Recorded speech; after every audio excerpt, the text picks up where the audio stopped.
تو ظاہر ہے کچھ لوگ ایسے ہوتے ہیں جو ساری عمر یہیں تک رہ جاتے ہیں، لیکن آغاز آپ یہیں سے کرتے ہیں اور آہستہ آہستہ پھر آپ آگے چلتے جاتے ہیں. آپ کسی بھی آپ دکان میں چلے جائیں، کچھ چیزیں انہوں نے باہر لگائی ہوتی ہیں تو وہ ایک دفعہ آپ کو اٹریکٹ کرتی ہیں، پھر اس کے بعد اندر چلے جاتے ہیں، تو اصل مال اندر پڑا ہوتا ہے. تو ظاہر اگر آپ باہر ہی نہیں آئیں گے تو اندر کیسے جائیں گے؟ تو لہٰذا اس پہ ناراض نہیں ہونا چاہیے. دیکھیں 2-3 چیزیں ہیں. آپ مذہب لکھنا چاہیے، یعنی مذہبی لٹریچر لکھنا شروع کر دیں، ایک چیز. محبت اور جنس پر لکھنا شروع کر دیں، 2 چیز. اور ایک سوڈو مزاحمتی رویہ سماج کے خلاف، سیاست کے خلاف اس طرح کرنا شروع کر دیں. یہ 3 موضوعات ایسے ہیں کہ فوراً اس سے پاپولر لٹریچر پیدا ہو جاتا ہے. تو وہ مسلسل لکھ رہے ہیں لوگ اس طرح کے. تو لیکن کم لوگ ایسے ہیں جو یہیں تک رہ جاتے ہیں. تو جیسے رانا صاحب نے کہا مسلسل آپ کریں گے تو آپ خود بور ہو جائیں گے کہ یہ میں کیا کر رہا ہوں. اس کے بعد پھر آپ اگلی چیزوں پر جائیں گے.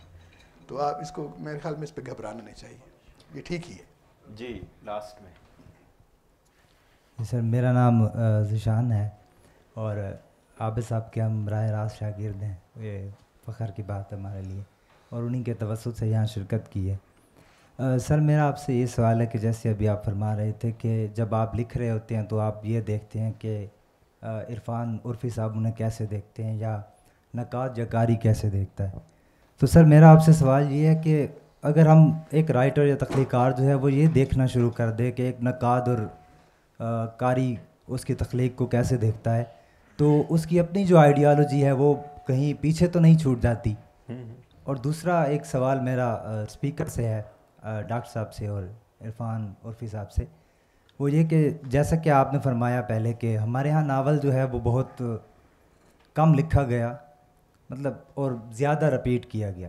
مطلب اگر آپ کو اس بات کا ادراک ہے تو یقیناً آپ کے ناول میں کچھ ایسے مبہم پہلو ہوں گے کہ اگر اسپیکر ان کی وضاحت کر دیں تو ہمارے لیے وہ فائدہ مند ہو.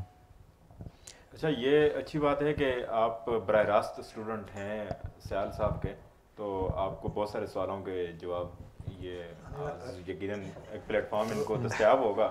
تو آج جس طرح رانا صاحب نے شروع میں کہا تھا کہ ناول ایک ادھوری داستان ٹھہری، اس میں بہت کچھ اور بھی من کر رہا تھا کہ وہ پرویا جائے لیکن شاید نہیں پرویا جا سکا. اور البتہ یہ ضرور ہے کہ یہ ناول جو میں نے پڑھا میر جان، یہ ٹکٹ ہے ناول کی دنیا میں واپسی کے لیے، اور یہ ٹکٹ یہاں پہ بڑے ارزاں نرخوں پہ دستیاب بھی ہے. آپ ہم اس کو میرے خیال کنکلوڈ کریں گے کیونکہ جی سیال صاحب اگر میں صرف ایک جملہ عرض کرنا چاہوں گا آخر پہ کہ اگر کوئی مجھ سے پوچھے کہ اس ناول کا سب سے اچھا حصہ کون سا ہے اور میں ریکمینڈ کروں گا آپ کو کہ اس کو دوبارہ پڑھیں، وہ ہے ناول کا آخری صفحہ.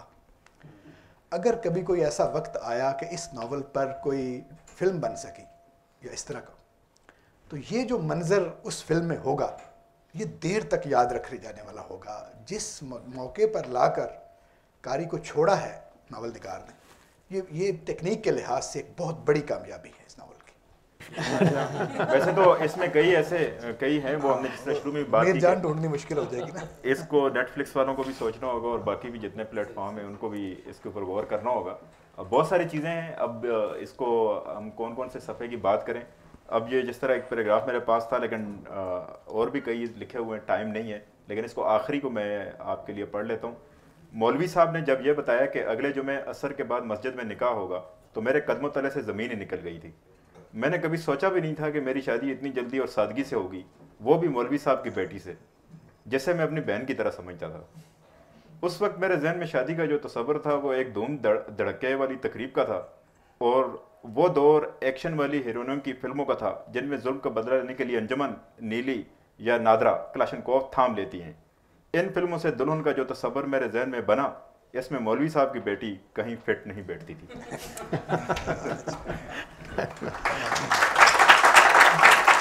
عامر رانا صاحب، آپ کا شکریہ آپ کی محبتوں کا کہ آپ تشریف لائے اور ناول پہ بات ہوئی، ناول کے دیگر محاسن پہ کہ ناول کیا ہوتا ہے، کیسے لکھا جانا چاہیے. میری بہت اس میں مزید آگاہی ہوئی، معلومات میں اضافہ ہوا آپ سب کی گفتگو سے، تو آپ کا بہت بہت شکریہ.